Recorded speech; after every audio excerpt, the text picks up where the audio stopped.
السلام علیکم ورحمۃ اللہ وبرکاتہ نحمده ونصلی علی رسولہ الکریم اما بعد۔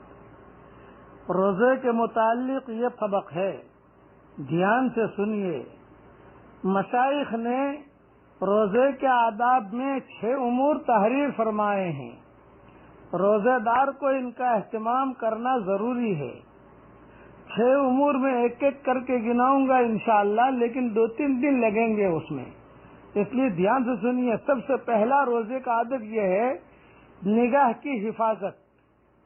کسی بے محل جگہ پر نگاہ نہ پڑے، حتیٰ کہ علماء نے لکھا ہے کہ جو اپنی حور ہے نا، جو ہماری جو بیوی ہے، بیوی پر بھی شہوت کی نگاہ نہ پڑے، پھر اجنبی کا کیا ذکر ہے۔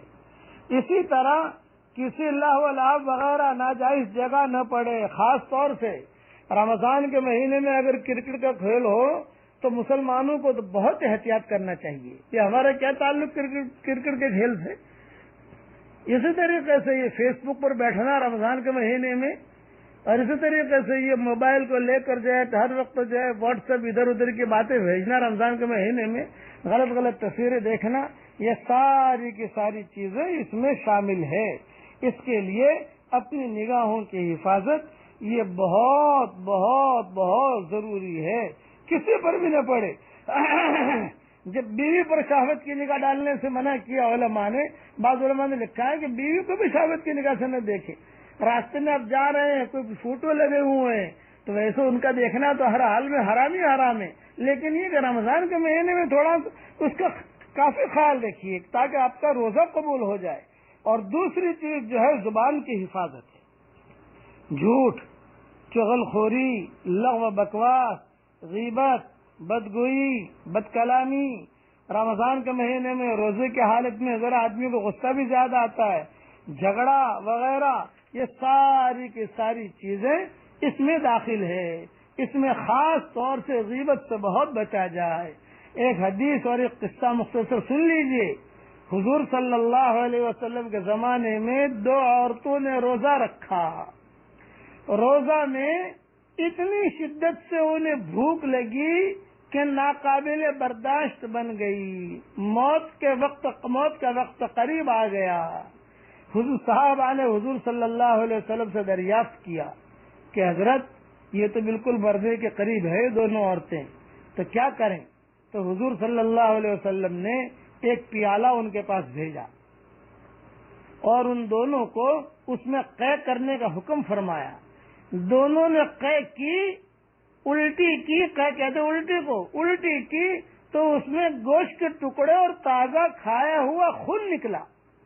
لوگوں کی حیرت ہوئی تو حضور صلی اللہ علیہ وسلم نے ارشاد فرمایا کہ انہوں نے حق تعالی شانہ کی حلال روزی سے تو روزہ رکھا اور حرام چیزوں کو کھایا کہ دونوں عورتیں لوگوں کی غیبتیں کرتی رہیں۔ اس حدیث سے 2 باتیں معلوم ہوئی کہ جو عورت جتنی زیادہ غیبت کرے گی روزے کی حالت میں، اس کو روزہ اتنا ہی بھاری لگے گا جتنا عورتوں کو بھاری لگا، اور غیبت کی وجہ سے ان کے جو روزے کی حالت ہوئی تمہارے سامنے ہے۔ حضور صلی اللہ علیہ وسلم نے کہا کہ حلال روزے سے تو روزہ رکھا اور غیبت کی۔ یہ غیبت میں مرد بھی آگے نہیں، یعنی پیچھے نہیں، عورتیں بھی پیچھے نہیں، اور اللہ معاف فرمائے عوام کی بات نہیں، آج تو خواص علماء کے اندر یہ مرض پھیلا ہوا ہے، یہ مرض، اور بہت کہتے ہوئے شرم آتی ہے کہ اچھے مجلسوں کے اندر غیبت ہے تو غیبت، اچھا منع کرو کہ صاحب غیبت ہو رہی ہے، نہ غیبت نہیں ہو رہی ہے، تو میں قصہ بیان کر رہا ہوں، یہ اور بڑا گناہ۔ اس کے لیے یہ بہت اس کا خیال رکھیں۔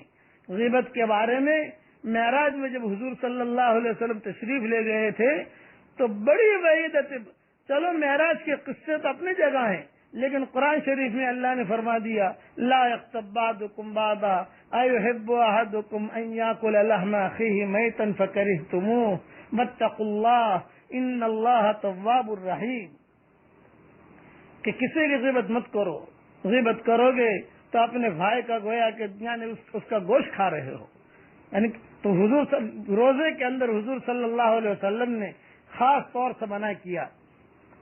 اللہ تعالی غیبتوں سے ہم سب کی اللہ حفاظت کرے۔ خواص کو، عوام کو، مردوں کو، عورتوں کو، اور علماء کو، اور مقربین کو، چھوٹوں کو، بڑوں کو اللہ تعالیٰ اس سب سے ہم سب کی حفاظت فرمائے. بقیہ تفصیل کل انشاءاللہ. والسلام علیکم ورحمۃ اللہ وبرکاتہ.